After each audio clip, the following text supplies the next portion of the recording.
ये आईपीसी में ये है, इसने ये किया तो ये है। वैसा ही एज अ बिलीवर, एक बिलीवर के को इतना बाइबल को अच्छा पढ़ने रहना चाहिए।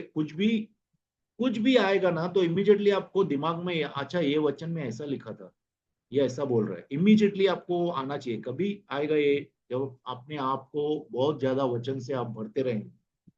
ठीक है, जैसा पुलिस को आईपीसी, इंडियन पिनल कोड याद रहता है, वैसे ही बिलीवर को एक एक वचन याद रहना चाहिए। भले रेफरेंस आपको याद नहीं रहता है, लेकिन वचन में क्या लिखा है, इस चीज के बारे में क्या लिखा है, शादी के बारे में क्या लिखा है, धंधे के बारे में क्या लिखा है, प्रार्थना के बारे में क्या लिखा है, रिलेशनशिप के बारे में क्या लिखा है, आप लोगों को ये जो है चीजें सब कंठस्थ होनी चाहिए, एकदम याद होना चाहिए। ठीक है, तो दिस इज टीचिंग। तो टीचिंग करना बहुत जरूरी है।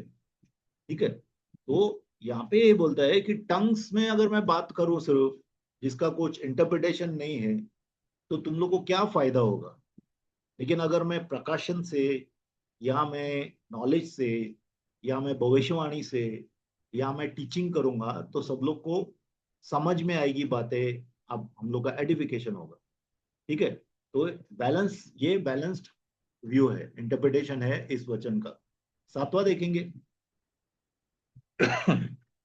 इसी प्रकार यदि निर्जीव वस्तुएं भी जिनसे ध्वनि निकलती है, जैसे बांसुरी या बीन, या यदि यदि उनके स्वरों में भेद न हो, तो जो फूका या बजाया जाता है वह क्यों पहचाना जाएगा? हाँ, देखो, दो चीजें हैं।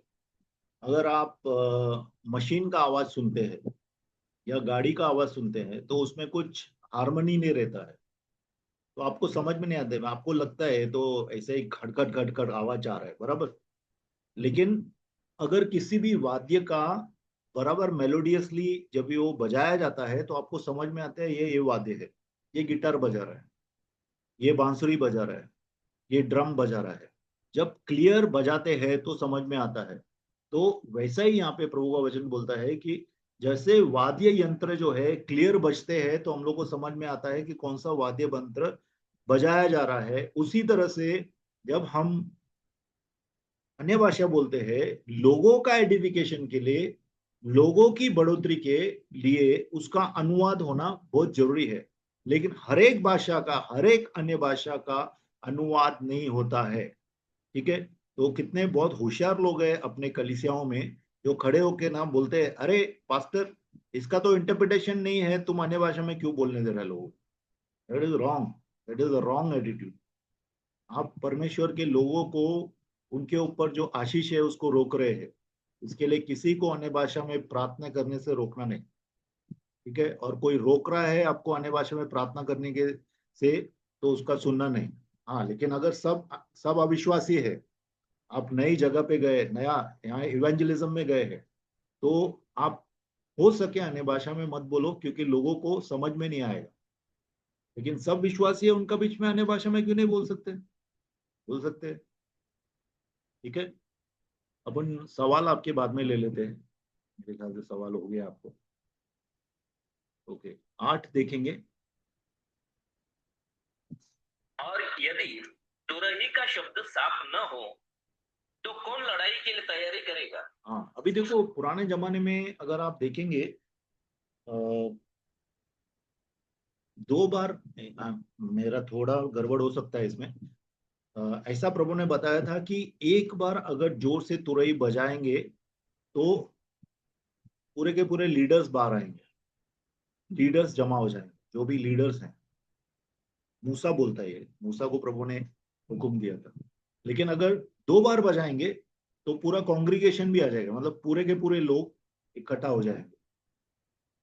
तो इसका मतलब क्या है कि जो चीज क्लियर मैसेज नहीं देता है, मैसेज क्लियर नहीं होता है, तो लोगों को समझ में नहीं आता है, तो लोग उस पर चलेंगे कैसा। तो अपना मैसेज क्लियर होना चाहिए। तो उसी तरह से अभी देखो, इवन इंटरप्रिटेशन, कितने लोगों को इंटरप्रिटेशन भी समझ में नहीं आएगा, अगर वो रॉन्ग इंटरप्रिटेशन है तो। समझो अन्य भाषा में कोई बोल रहा है, और दूसरा एक चीज और भी समझना, कितने लोग परमेश्वर के स्थान पे बैठ जाते हैं, खास करके गिफ्टेड लोग, जो गिफ्टेड लोग रहते हैं, जिनको दान रहते हैं ना, कितना बार वो लोग ऐसी बातें करते हैं जैसे कि वो परमेश्वर के स्थान में बैठे हैं, और लोग क्या करते हैं, हर एक बात उसका सुन के चलते हैं। आपको हर एक चीज परखना भी जरूरी है, परखना भी चाहिए, ठीक है। लेकिन उसका मतलब ये नहीं कि वाद विवाद करना चाहिए, खुद को बड़ा बताना वो कोई परमेश्वरता नहीं है, खुद को बड़ा नहीं बताना है। लेकिन अगर कुछ गड़बड़ है, कुछ डिसेप्शन है, तो उसका उजागर भी करना जरूरी है, ठीक है। तो ये चीजें आप ध्यान में रखो।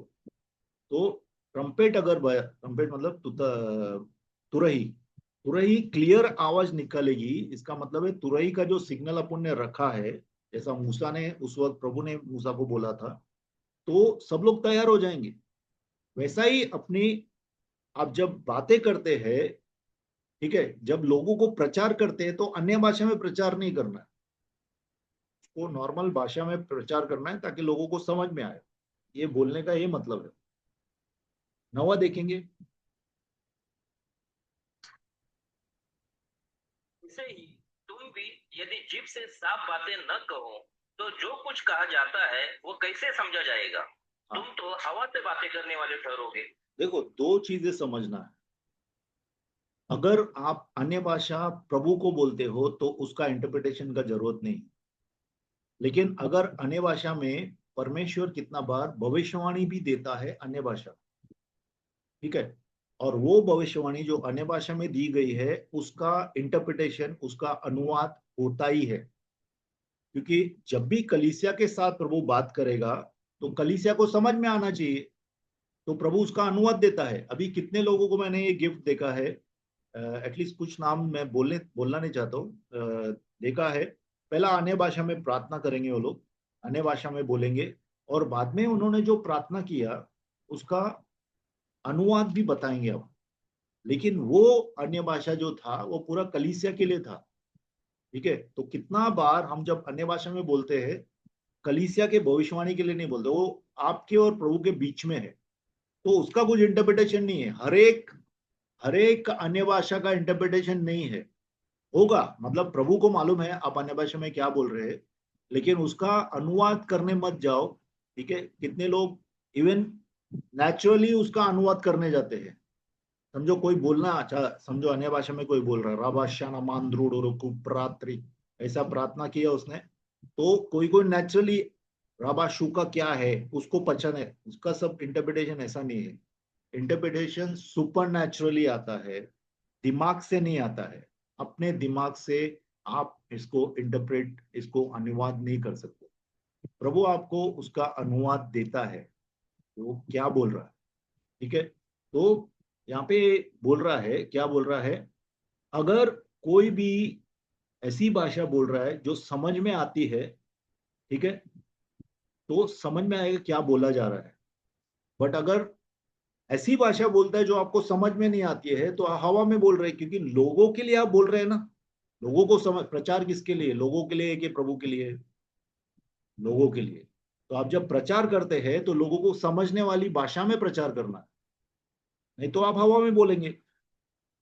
इवन समझो मैं, किसी को अंग्रेजी नहीं आती और मैं अंग्रेजी में प्रचार कर रहा हूं, लोग है ऐसे, सब पूरा का पूरा, जो भी जितने लोग बैठे कोई अंग्रेजी नहीं बोलता है, लेकिन वो प्रचारक अंग्रेजी में बोलेगा, उसको हिंदी आता है बोलने, लेकिन वो अंग्रेजी में बोलेगा और कोई अनुवादक रखेगा उसके लिए। What is this? ये घमंड नहीं है क्या? अंग्रेजी में बोलते हैं तो प्रचार होता है क्या? हिंदी में प्रचार नहीं होता है। प्रचार होता है लोगों के लिए, बराबर ना, लोगों को समझ में आने के लिए। अगर प्रचारक को लोगों की भाषा आती है तो वो उस भाषा में ही बात करना चाहिए, नहीं आती है तो ठीक है, अनुवादक चाहिए, ठीक है। समझ रहे हैं मैं क्या बोल रहा हूँ? I think clear. ओके, 10वां देखेंगे। जगत में इतने ही प्रकार की भाषाएं क्यों न हो, परंतु उनमें से कोई भी बिना अर्थ की न होगी। ठीक है, कोई भी भाषा बिना अर्थ के नहीं है। पूरे वर्ल्ड के अंदर जितनी भी भाषाएं बोली जाती है उन सब का मीनिंग है, लोगों को समझ में आती है वो क्या भाषा है, ठीक है। 11 देखेंगे।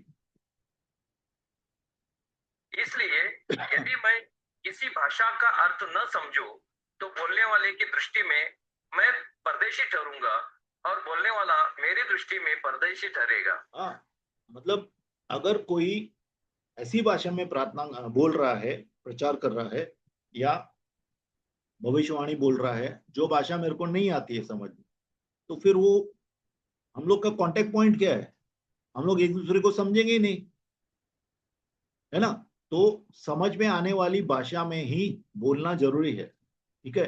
अदरवाइज आप दोनों अजनबी है एक दूसरे के लिए, समझ में नहीं आएगा क्या बोल रहा है वो, आप क्या सुन रहे हो, वो क्या बोल रहा है, टोटली डिस्कनेक्टेड हो जाएंगे। 12 देखेंगे। इसलिए जब आत्मिक वरदानों की धुन में हो तो ऐसा प्रयत्न करो कि तुम्हारे वरदानों की उन्नति से कलीसिया की उन्नति हो। हाँ, हमेशा याद रखिए, पवित्र आत्मा के दान आपके लिए नहीं है, अन्य भाषा को छोड़ के। पवित्र आत्मा के दान जो है वो कलीसिया के लिए है। प्रभु कभी भी दान देता है वह अपने कलीसिया के लिए देता है, ठीक है, ताकि कलीसिया की उन्नति हो, ठीक है। तो इसके लिए यहाँ पे परमेश्वर वचन बोलता है कि जीलस मतलब उत्साहित रहो, मुझे चाहिए, ये भी चाहिए प्रभु, मुझे दो वो दान भी चाहिए। यहाँ पे आप लालच भी रखेंगे तो प्रॉब्लम नहीं, क्योंकि प्रभु का वचन बोलता है कि लालायित रहो दानों के लिए, आत्मिक दानों के लिए लालायित रहो, ठीक है, जीलस रहो। लेकिन इसके लिए नहीं कि कितने लोगों को भी चंगाई किया, देखो कोई उनका घर पे बीमार है बहुत, तो वो लोग बोलते हैं प्रभु मुझे दान दे ताकि मैं अपने भाई के लिए, अपने माँ के लिए, किसी के लिए प्रार्थना करे, वो चंगाई हो जाए। दान इसके लिए नहीं है, दान पूरी कलीसिया के लिए है, और आप अवेलेबल होने चाहिए पूरी कलीसिया के लिए, आप मौजूद होने चाहिए उनके लिए प्रार्थना करने के लिए। जो दान आपको दिया गया है उसके आप कस्टोडियन है, मतलब वो आपके हाथ में प्रभु की अमानत है, और उसको परमेश्वर के लोगों के लिए आपको इस्तेमाल करना है, क्योंकि प्रभु ने अपने लोगों के लिए दान दिए हैं, आपके घर पे रखने के लिए नहीं दिए, आपके मन में रखने के लिए नहीं दिए, आपकी महिमा करने के लिए नहीं दिए। मैं बड़ा भविष्यवक्ता हूं, मैं बड़ा हीलर हूं, नो नो नो। हर एक दान जो है प्रभु की महिमा के लिए दिया गया है। और प्रभु की महिमा कब होती है? जब कलीसिया में बढ़ोतरी होती है, आत्मिक बढ़ोतरी होती है, इवन भौतिक बढ़ोतरी दानों के द्वारा होती है। तो हमेशा दान जो है वह कलीसिया के बढ़ोतरी के लिए इस्तेमाल होने चाहिए। 13 देखेंगे। इस कारण जो अन्य भाषा बोले तो वो प्रार्थना करे कि उसका अनुवाद भी कर सके। हाँ, देखो ये बहुत इंपॉर्टेंट है। कितना बार अगर आप प्रार्थना कर रहे हैं, समझो, देखो आप जब प्रार्थना कर रहे हैं ना, कितना बार प्रभु आपका अगुवाई करेगा, अंदर से आपको लगेगा कि ये जो मैं अभी अन्य भाषा में बोल रहा हूँ वो सिर्फ मेरे लिए नहीं है, ये लोगों के लिए भी है, ठीक है। या फिर कितना बार आपके लिए भी प्रभु कुछ बोल रहा है। ज्यादातर कलीसिया के अंदर अगर कोई प्रार्थना कर रहा है अन्य भाषा में, और उसको अंदर से लग रहा है कि ये पूरा कलीसिया के लिए मैं प्रार्थना कर रहा हूँ अन्य भाषा में, तो आप प्रार्थना करना है कि प्रभु मैं क्या प्रार्थना कर रहा हूँ, मुझे बताओ। और प्रभु बताते हैं। देखो यहाँ पे इतना ज्यादा उसने प्रेशर डाल के भी नहीं बोला है कि आप सिर्फ बोलेंगे ना प्रभु के मुझे इंटरप्रिटेशन दे, मुझे इसका अनुवाद दे, तो प्रभु आपको अनुवाद देगा। कितना बार मैंने ऐसा देखा है कि देखो कितने लोग डाउट करते हैं कि ये जो ये जो अनुवाद है वो है क्या सच में। देखो जैसा अन्य भाषा हम लोग विश्वास के द्वारा बोलते हैं, ठीक है ना, विश्वास के द्वारा बोलते हैं कि प्रभु मेरे को शब्द दे रहा है और मैं बोल रहा हूँ, वैसा ही अनुवाद भी विश्वास के द्वारा करना है। ऐसा मैंने देखा है कितने लोग अन्य भाषा में बोलने के बाद उसको परमेश्वर, और वो पूछता है प्रभु मुझे इसका अनुवाद दे, और उसके बाद में जो उसको विचार आते हैं अन्य भाषा बोलने के बाद, वो प्रभु का अनुवाद दिया गया है।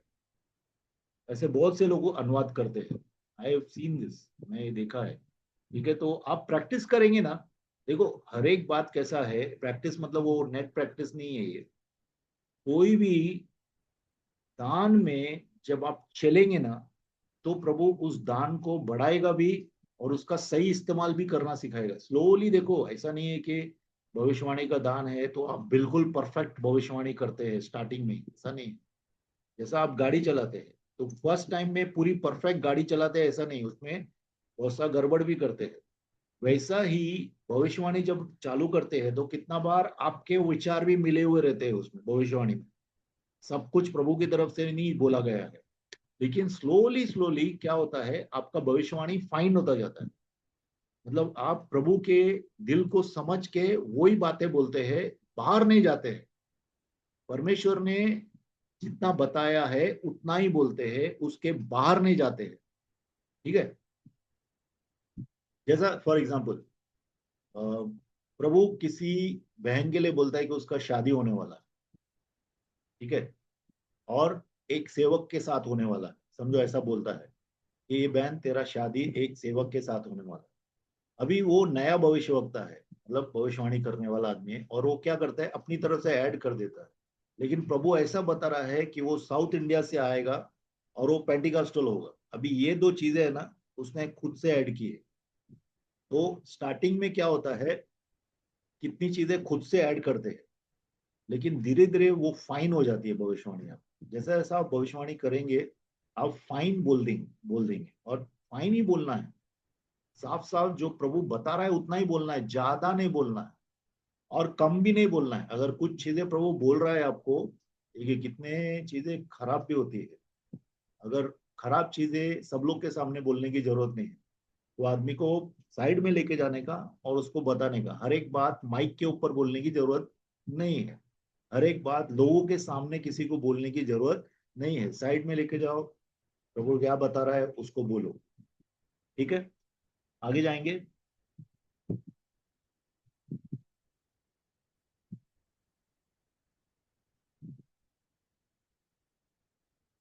तो 14:14।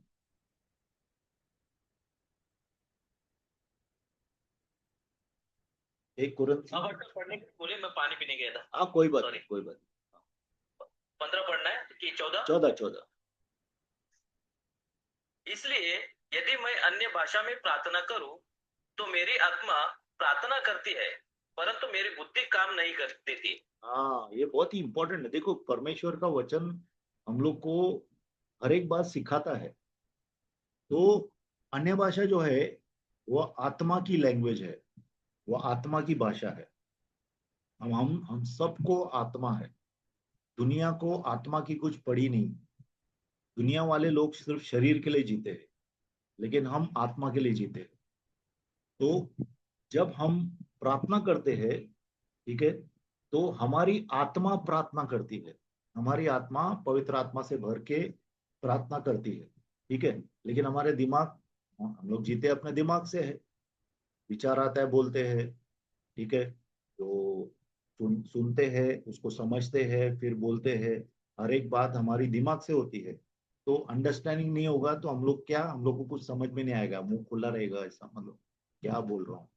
लेकिन इसका मतलब ये नहीं कि अन्य भाषा में नहीं बोलना चाहिए। अन्य भाषा में भी प्रार्थना करना चाहिए, आत्मा के द्वारा भी प्रार्थना करना चाहिए।